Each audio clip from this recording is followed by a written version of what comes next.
I'm going to do kind of two things. I will talk through this 6-step plan, but I also wanted to just go through kind of quite rapidly some of the things that we've heard over this series of webinars. As Inga says, this is the 7th one. It's hard to believe. So I'll talk about this 6-step plan and how you can use the SDGs, because they can seem a bit complicated, a bit confusing, and where to start. And so this is based on this guide that I wrote in 2019, which circulates very widely. You can get it for free from the link at the bottom there.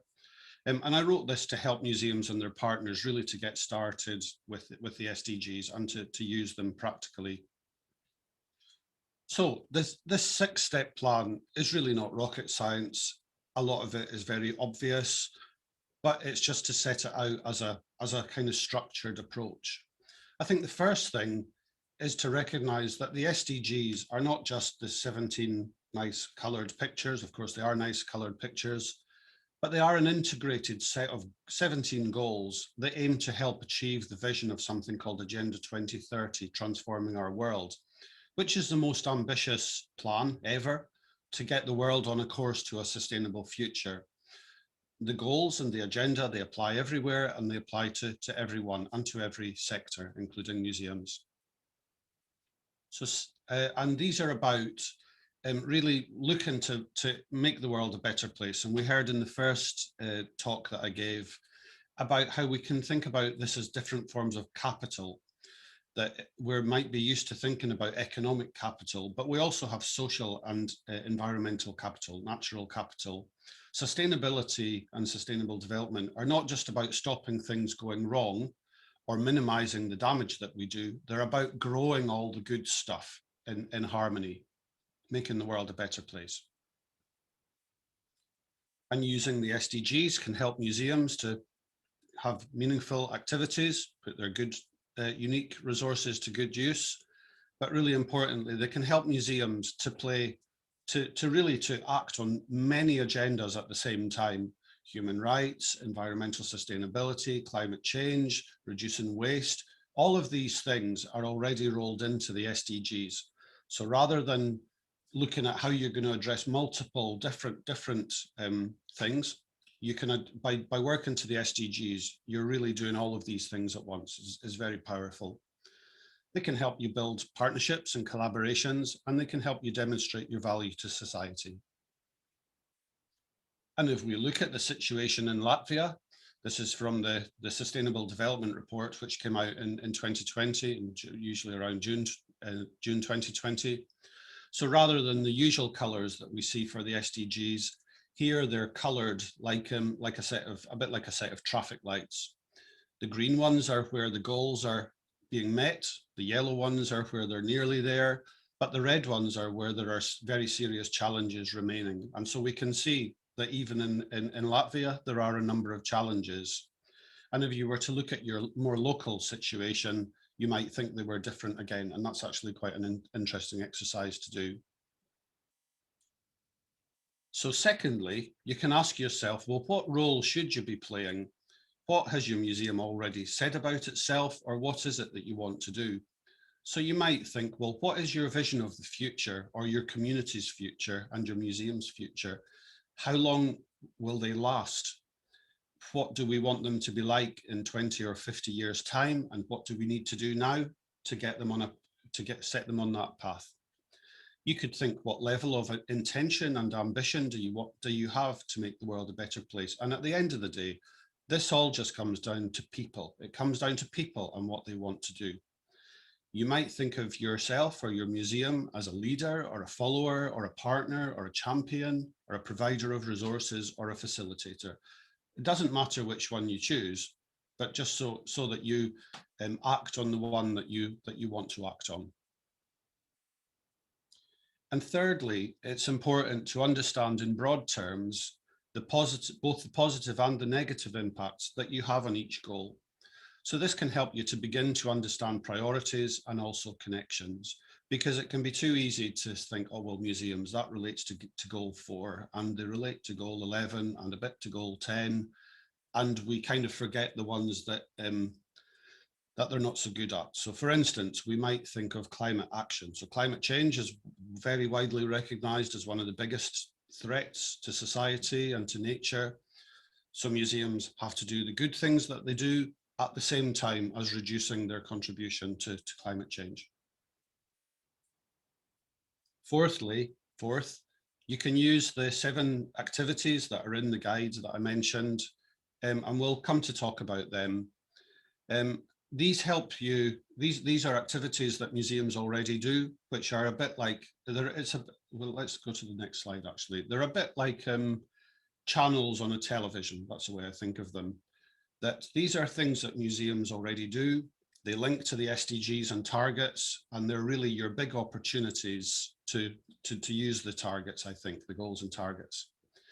And so these 7 activities are to protect and safeguard cultural and natural heritage, both in museums and outside, to support education for sustainable development, promote cultural participation for all, support sustainable tourism, support research for the SDGs, make sure your everyday decisions support the SDGs, and direct your external partnerships and collaborations towards them.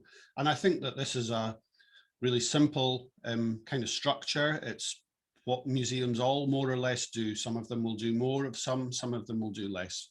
But I do think it includes pretty much most of the things that museums do. But we'll return to those 7 key activities. So number 5 of the 6-step plan is really simple. It's develop an action plan to enhance both your positive contributions and your negative ones. And what you may do is choose one of the 7 activities and think, well, how can I do this better? And use the goals and targets to structure that difference. This is about making a difference, but making it better.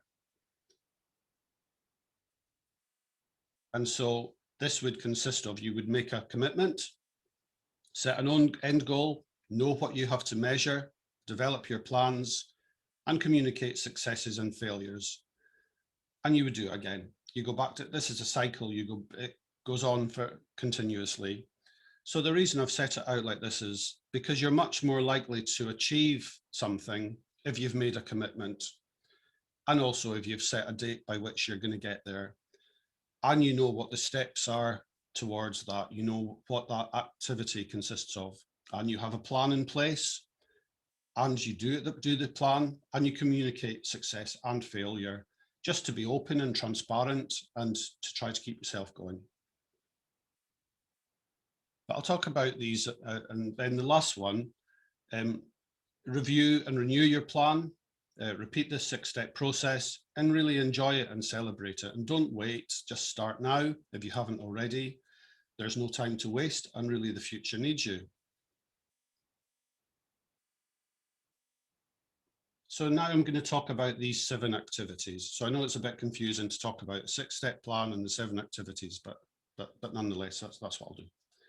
And these are things that we heard about over the course of this series of webinars. So I'm going to illustrate this really through some of the great examples we heard from your colleagues in Latvia in museums.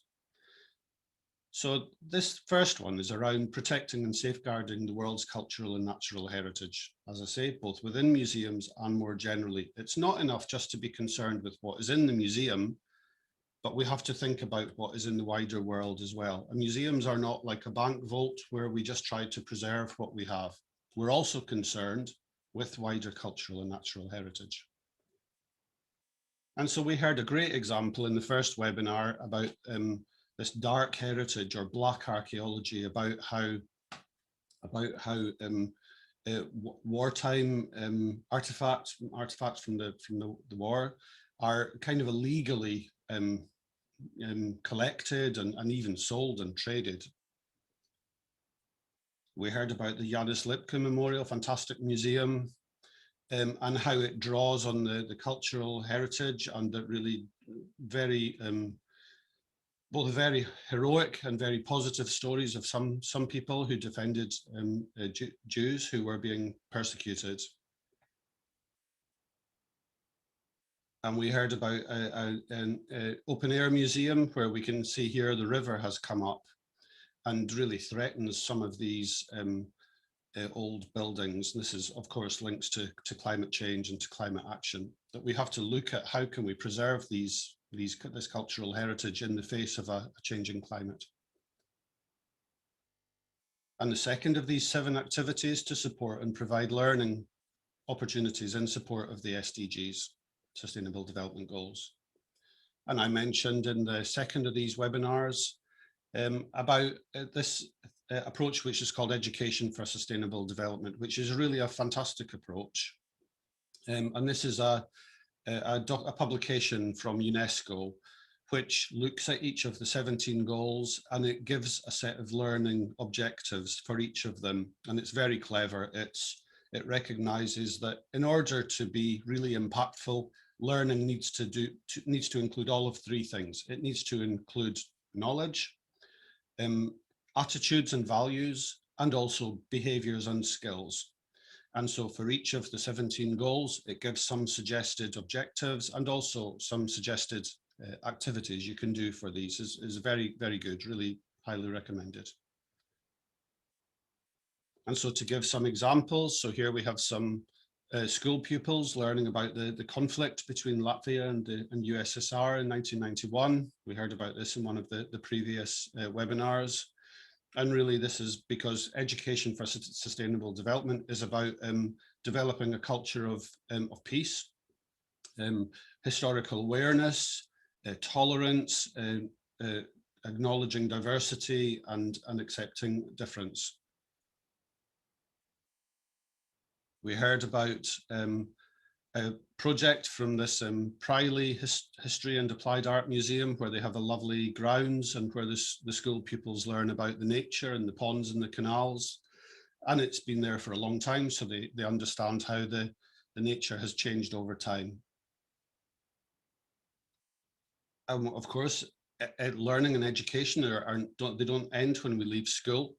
So here we have a group of adults taking part in an art course at the Latvian National Museum of Art. It looks very relaxing, it's lovely. And of course, and education is also in relation to, well, what's happening in the local area. So we heard this great example from Maduana Local History and Art Museum, which is not just about education, but is about participation. This was where people were connected with understanding urban planning. You can see there that there's the town, it's got a river going through it. They're looking at old photographs and understanding the risks that place suffers from in relation to climate, in relation to flooding and so on. For the sake of these, you can ignore all the colored icons that I've got at the side. They're just to show how each of these connects with the SDG targets. You can look at that again in the full recordings of the previous webinars. So thirdly, we have an extremely important activity, which is around enabling cultural participation for everyone. So cultural participation is a human right, that everyone's entitled to take part in cultural activities, to understand their own culture and that of other people, and also to contribute to the cultural life of the community. And is extremely important in the context of a lot of social challenges, which we have in pretty much every country to different degrees. And cultural participation is extremely important because it's about bringing people together to understand one another, to remove the fear or nervousness that particular groups may have of one another, which is what breeds intolerance and fear and hatred. And as Kofi Annan said previously, that none of us is born to hate, intolerance is taught and can be untaught. And museums are one of the places where surely we can do this. And so just to give some examples that we spoke about in a previous webinar, that here we have stories from Latvia's centenary from the National History Museum of Latvia. People from different social groups, nationalities, and their experience of what it was like in Latvia over the previous century. And a fantastic exhibition, which again was at Maduana Local History and Art Museum, which was by a Canadian artist called Diane Hiscox, asking what do we value? and it was about homeless people and the reasons why people become homeless, and also to ask about, well, you know, if each of us has a life which is of equal value in principle, how is that value actually made real? Are people's lives actually valued in the same way? And this was also demonstrated by producing the arts works as if they were very small, as if they were like almost like icons with very precious materials. Excuse me.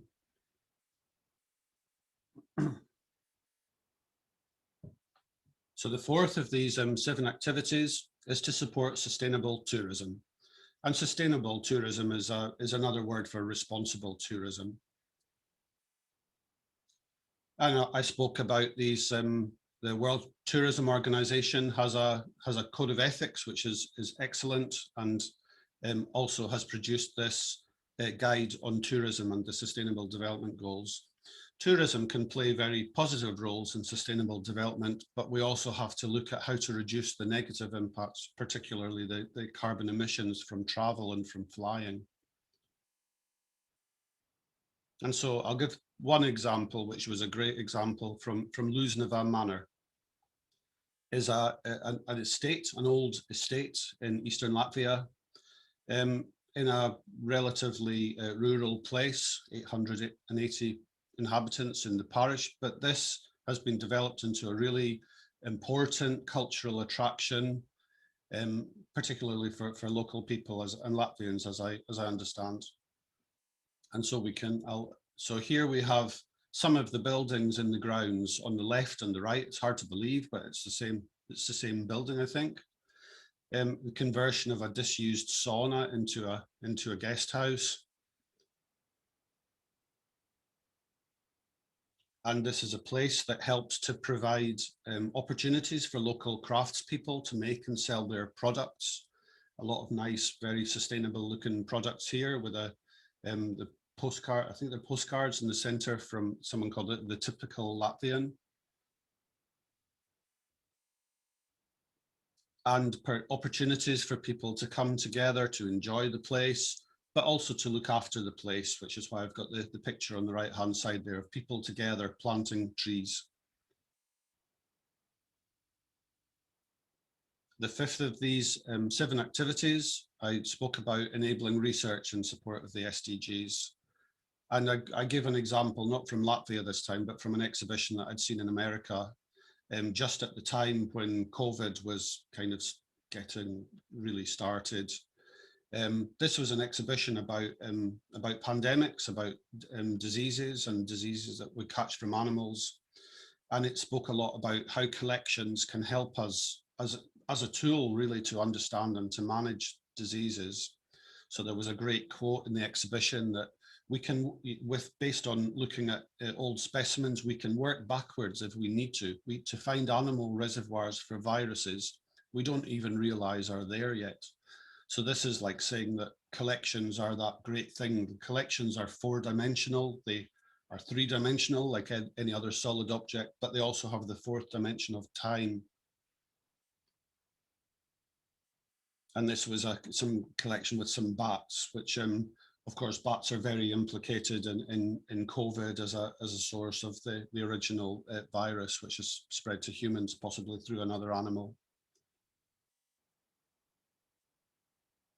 And the 6th of these 7 activities is around, it looks a bit long here, directing your internal leadership and management and operations to support the SDGs, basically your everyday work.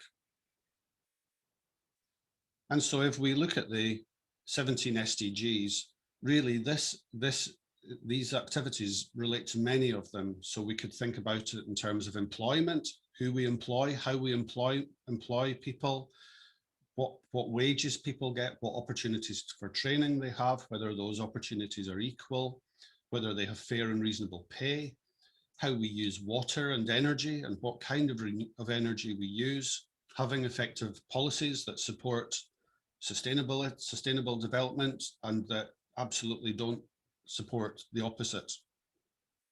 And this is really just saying that every decision that every one of us makes in our work every day can help to create a sustainable future. So just as The world we have today was built through many, many, many unsustainable decisions. So we will build a different future just through different choices. And the last of these is to direct your external leadership and collaboration and partnerships towards the SDGs. And so we heard a great example from the Imants Zidonis Museum, which was preparing an exhibition and a documentary around called Enlighten Latvia. And really the work that was involved in this, developing this exhibition and project, had a much bigger consequence, both for museums, but also even for the whole district. And again, with the Aluxi Banitas station, which is the last of these types of railway, it was developed as a kind of cultural heritage centre, which helps to provide a whole lot of services, a cafe, an exhibition, souvenirs, that helped to bring economic development, social development to the area. So I think this is just the last thing I'd like to say, is that what I've tried to show over these now the 7th webinar is that sustainable development is actually much easier than lots of people think. All it requires us to do is to decide what we want to do, make a bit of a plan and do it. It's super simple. It's really, really simple. And what I've tried to show just through these webinars that I've been talking about for the last probably 6 months now, is that many of you, you're already doing it. So museums, every museum is different. They all have a different subject matter, different context, different interests, just as every community is different. But also every one of us is different. We're all just people. We all have our own interests, our own concerns, and what we care about. All sustainable development requires us to do is to do it. It's so simple. And that's the end of my lecture. So thank you.